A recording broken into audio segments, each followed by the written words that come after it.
Do you remember Primitive Wars? I sure do. Back in the early 2000s, when all the hype and rave was on StarCraft, which I also fairly enjoyed, I was in the high of my RTS, real-time strategy games phase, trying to sink my teeth into any RTS games I could find. I was jumping back and forth from Age of Empires, Warcraft, StarCraft, CNC and the like, when suddenly I stumbled across this gem. Similar to me riding the StarCraft wave, a Korean team known as Team Wizard would come up with this game in the year 2001. The game was an awesome hybrid of having dinosaurs from the prehistoric era mixed in with the primitive humans, elves, magic, and the undead. Like your usual RTS games, you had several factions that you could choose from, each having their own special theme and design, which I'll get into a little later. Unlike the usual RTS games where only heroes, if there was any, could level up, in Primitive Wars, every biological unit could level up in this game. This was a core and unique mechanic where your units could hunt nearby neutral critters to level up and farm experience and meat. The meat then could be used to heal your units over time as a source of healing. They would also naturally gain experience for combat with enemy forces, but felling the opposing team's units wouldn't net you any meat, so you would still be incentivized to hunt the roaming dinosaurs for a safe way to farm experience and have a source of healing. Basically, the hunting of neutral dinosaurs was essential for farming experience and meat, and that was your bread and butter. There would be some predators amongst them that would be able to fight back, but these were usually the larger and more dangerous ones, and there weren't that many of them, as most of them would be pretty harmless. Notice that I keep referring them to as neutral dinosaurs, as there was also a playable dinosaur race as well, but I'm getting ahead of myself. Since I'm a fan of other RTS titles such as Warcraft and StarCraft, I'll be sometimes explaining certain mechanics and concepts with comparison, as it's just easier that way.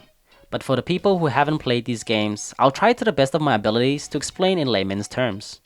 No matter what race you played, you had to gather berries as your main resource. Unlike other RTS titles, Primitive Wars only had one main resource, which was these juicy, scrumptious berries. Gathering enough berries meant that you could sustain and feed an ever-growing population of forces, which would usually cap around 150 supply. This meant that you would have to expand out to gather berries, as the cost of sustaining a force wasn't cheap, so would usually go for the upgrade to harvest more berries more efficiently early in the start and have an extra base or two. Buildings, upgrades, and units aren't cheap, but the most expensive of all was the ultimate hero unit for each race, which would cost you a couple thousand berries, and also a huge amount of supply and production time. But having one or two, yes, they were not limited to just one, would certainly turn the tides of the battle, as having one of these monstrosities would be enough to put fear in the hearts of your foes. Psychological warfare aside, this ultimate unit packs a punch, dealing devastating damage, having a huge health pool, and also a unique skill as well, depending on the chosen race.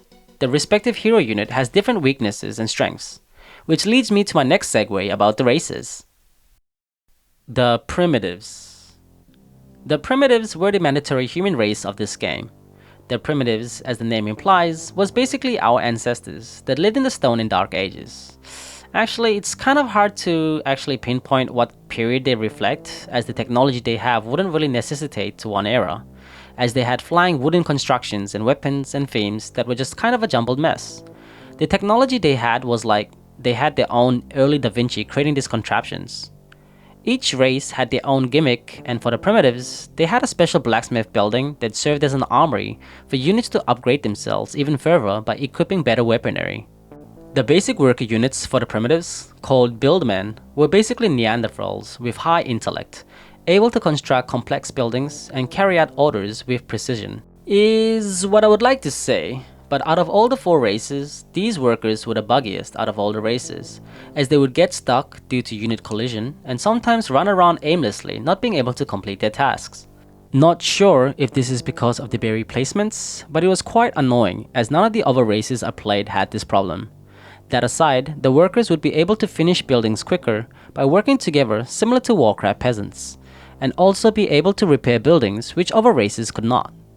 These workers were also able to build defensive towers and invisible traps to protect the base, and also to hinder and damage the incoming enemy forces. The main staple unit for the Primitives were the Powermen. Yes, I'm not making these names up. And soldiers. The Powermen served as basic melee infantry, sort of like a footman. These were bulky tankers able to serve the front lines and able to equip special shields to further bolster their defensive stats by 7, which pretty much doubled their defense. These special shields were called Powerman's Shield of Peace, which was pretty ironic as these shields were not used anything related to peace. Alongside the Powermen, you had soldiers. Not soldiers in the general term, as the actual name of this unit was soldier, who were the ranged equivalent. They would be able to select between fire or poison arrows for additional elemental damage, and would serve to be in the backlines with the Powermen in the front. An upgrade of the Powermen were the Knights, dinosaur-riding men wielding lances, striking with enough brutal force to create shockwaves to damage the enemy forces. They would also be able to upgrade their lances from the armory to pack an extra punch. Similar to the Knights being upgrades to the warriors, for the soldiers there were giants, who were ranged behemoths, throwing poisonous fog clouds at the enemy. They didn't have any equipment upgrades, but they didn't need it, as they were beefy and strong enough. Apart from the biological infantry, the primitives had weaponized machinery created from wood and dreams. How these mechanizations work and keep afloat is a mystery, but what isn't a mystery is the damage and havoc they can lay to the opposing factions. They have aerial planes called squadrons, mini flying units that were relatively weak but quick and agile, and a flying airship called the Flat Top, and also a siege weapon called the Bow Machine. Leading the charge is the Chieftain, the ultimate hero unit of the primitives. Costing a whopping 4,500 berries and 30 supply, the Chieftain has 700 hit points and a devastating attack. He has a special ability called Fallout, which consistently does damage over time, and he also has an aura that boosts the morale and stats of nearby friendly units. The Elves. The Elves are a race predominantly consisting of females and mystical creatures. The gimmick for this race is that almost all units have mana and are able to cast one or several spells. All the elven units seem relatively weak, as their health pool isn't a lot, but what they lack in HP they make up in firepower, sort of like a glass cannon. The only male unit of this race is the Wizard, who serve as the worker units of the Elves. Unlike the other races, the Wizards would use their magical powers to transport the berries in style, cause manually doing so is for scrubs, and would also phase in buildings, sort of like the Protoss in StarCraft. Instead of damaging defensive structures like the other races, the Wizards are able to construct bubble towers for defense. These towers would freeze the enemy units by constraining their movements by trapping them in you guessed it, a bubble. Serving the front lines of battle were different colored elves, having their own unique concept respectively. The red elves served as the main staple of the forces, being ranged mages able to cast thunderbolts for heavy amounts of damage on a single foe. The white elves were the tanks of the elves, able to create individual shields for allied units or an AoE barrier. The blue elves were the knights of the elves, riding on horseback and also able to drop stones from the air for some damage. And there were also the ranges that were the rogues, being the quickest of the elven units, able to teleport around the battlefield and even summon a portal for all units to teleport home. I'm not sure why these units suddenly dropped the colored concept all of a sudden, but I guess it's best not to question these things from a game from 20 years ago. The elves are the only race that have medics. These are in the form of unicorns. These mystical beings are incapable of fight, but can slowly heal nearby friendly units from the backlines. And since the elves all have abilities and need to use mana, there is also the mana support unit, which is a support unit that restores the mana of nearby units. So basically, having unicorns and mana supports, you will always have your units in top-notch shape. Other mystical creatures in the elven bestiary are pixies, who can serve as detectors for invisible units, phoenixes, and dragons for some aerial combat. The ultimate hero unit for the elven race is the Angel, an aerial angelic unit that flies across the terrain, raining magic from the skies. Personally, stat-wise, she seems to be the weakest out of all the hero units, but she does have a unique skill, which she is able to revive fallen units in the battlefield. The Demons. The Demons are a race of mismatched units comprising of demons, the undead, insects, and even the little devil himself. Their gimmick is that when casting spells, they have to sacrifice health in order to cast said spell. Seems like they only have a disadvantage, right? Well, the demons are able to leech the life force of their enemies. When a unit fails an opposing unit, they regain some of their health back. I didn't realize this myself as this wasn't explained anywhere, but I figured it out when testing out the units and abilities. The worker units of the demons are these insect-like creatures called, insects. These oversized insectoids do the normal things a worker unit does, like gather resources and build buildings. They can also dig out miniature volcanoes that help protect your base. The backbone of the demons are the skeletons, pun intended. These skeletal archers are not strong in any means and really seem to serve just as cannon fodder and to buy time in order to create better units. This doesn't mean they're useless in any means, however, as they still do their job as meat shells for other units, and as any unit is better than no unit. The Mudman is an invisible unit that is sort of like a Dark Templar from the Protoss in StarCraft. A unit that dies relatively easily but still packs a punch. This unit can catch an unprepared player off guard if they don't have any detection, as these invisible units can easily wreck bases and kill off stranded units. A great unit for espionage and small hits and runs. The Kepler is a center-like beast that summons a fire ring to deal damage. This unit also has a special ability to turn a unit into stone, freezing it in place for a small duration of time. Next, the Warlock is the spellcaster of the demons, able to deal massive AoE damage by either surrounding an area with noxious gas or summoning an earthquake. Each spell costs massive amounts of HP, so the Warlock will likely only be able to cast one spell before retiring in order to heal. If caught in the fray, the Warlock can explode himself to deal AoE damage. The only downside to the Warlock is that all his spells does friendly fire as well. The King Demon is a giant sword-wielding beast that does AoE damage in a straight row in front of it. It doesn't have any special abilities, but it doesn't really need any either, as it's quite beefy with a strong attack damage. The demons also have two aerial units, the Gargoyles and the Dark Bats, which I didn't find too particularly interesting as they both just served as the mandatory aerial units. For the ultimate hero unit, the demons have the literal devil himself. Having a large pool of health and damage, this hero is able to summon the dead, sacrificing 100 HP. The devil is able to raise 3 corpses that have 99 health and do 30 points of damage each. So statistic-wise, you're spending about 100 health to gain 300 health spread between 3 meager units, which isn't terrible but also not that great either. The only saving grace is that the devil has 150 damage, which means he is easily able to 2 to 3 shot an enemy unit, sometimes one-shotting weaker units from a range to regain health, which basically means you will always have reanimated reinforcements as long as the devil is tucked safely in the back lines. The Tyranos. Or Tyranos? The last and final race are the dinosaurs themselves, known as the Tyranos, or Tyranos, but for this story, I'm just gonna say Tyranos from now on. A mutant variety of the normal dinosaurs that have a higher intellect and are able to use tools and communicate with one another.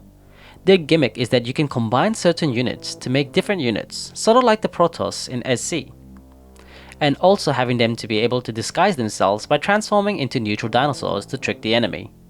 Their worker units, dinos, yes, I know these names are a little on the nose, are reptilian-like lizards that grew out hands and appendages. They do, however, have no legs and slither around collecting berries and completing their menial tasks. I say menial, but they do create all the important buildings and defenses. The Tyranos buildings are in the form of nests, and their defensive structures are pretty much plants that spit out venomous liquids. I find that the Tyranos have the most interesting units of all the races, and here is why. All of the main units that you can create are from the egg nest. The first 2 units you are able to produce from the nests are the Massos and Velocus. I might be butchering these names, but please bear with me. The Massos are really weak but fast units that more or less serve as swarm units, sort of like the Zerglings in StarCraft. The Velocus are quite similar to the Massos, but a bit more bulkier and have more stats. You can also combine 2 Velocus together to create twin Velocus, basically a dinosaur riding a dinosaur. Obviously this unit has more stats and health compared to its predecessor, but it does lose some damage in health in overall. What I mean by this is that one Velocus has 200 health and 35 damage, while a twin Velocus has 350 health and 55 damage. Here you would have to make the decision if you need 2 units that are weaker but have more stats together in whole, or the one unit that is stronger individually. For range units, the Tyranos have 3 units, the first being the Dilophus. Dilophus? I know I'm butchering these names. a weak range dino that spits acid on its foes from afar, and the Trices, a bipedal triceratops that throws boomerangs from a range. Then we have the Rampos, a winged dinosaur that shoots with a bow and arrow. Although it has wings, it's not considered a flying unit. Two Rampos can combine together to create, you guessed it, a twin Rampos, which is also basically a Rampos riding on a Rampos dinosaur. The twin Rampos, however, does not serve as an attacking military unit, as its main function is to serve as an aerial detector. Speaking of aerial units, next up we have the Petrus, which is basically what I think looks like a Rumpus riding a pterodactyl. I think visually this unit and the twin Rumpus looks really similar, and it's basically just a palette and size swap. Also, the attack animation is really funny, as the dinosaur riding on top just throws axes for a ranged attack. Then we have the Mutant. This unit is really cool, as you can combine 3 different dinosaurs to create a 3-headed flying mutant dinosaur that shoots fireballs from its mouth. This Hydra-like amalgamation is quite beefy, having 550 hit points and 100 damage. Still to this day, I have no idea how you actually get this dinosaur, as sometimes the mutant fusion button doesn't appear, and sometimes it just does. I'm not sure of the certain criteria for it, but all I do know is that you have to research this upgrade beforehand, and also that it combines 3 dinosaurs of different variety. Last up is the ultimate hero unit for the Tyranos, called, Tyranos. I know what you're thinking, but I'm not gonna say it. I'm guessing its name is like this because this heroic unit is basically a dinosaur riding a T-Rex. Yes, an overused concept, but it is the theme, so let's just go with it, shall we? Funny thing is that the dinosaur riding it is fully clad in armor and wields a sword, but never uses it. It's just there for show. Anyways, to avoid confusion, I'm going to refer to this unit as the T-Rex, as calling it by its real name may be a little confusing, as it's the same name for the race as well. All gripes aside, the T-Rex is a fearsome unit, having the most health out of all the heroic units, boasting a whopping 1200 health points, 200 attack and 35 defense. Massive. It's basically a stat juggernaut, which is why it has no special abilities or skills. Like, this T-Rex can take out the other heroic units in a couple of bites.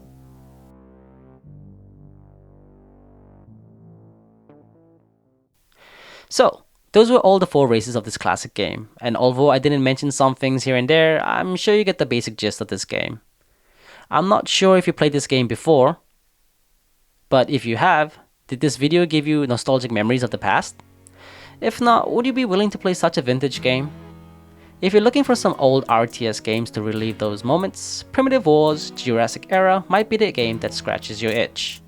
I sure had a blast replaying this game, having to recall so many fond memories. I do hope to replay the campaign, and if it's something that you would want to see, please feel free to let me know in the comments down below. If this video gets positive feedback, I'll do a campaign playthrough and try to explain the lore and story. Also, if you made it this far, please hit that like and subscribe button, as it would mean a lot to me. And also let me know what other indie and old games you would like me to see and play and talk about. This has been Requiem of the IndieMasters, signing out. Have a good day, everyone.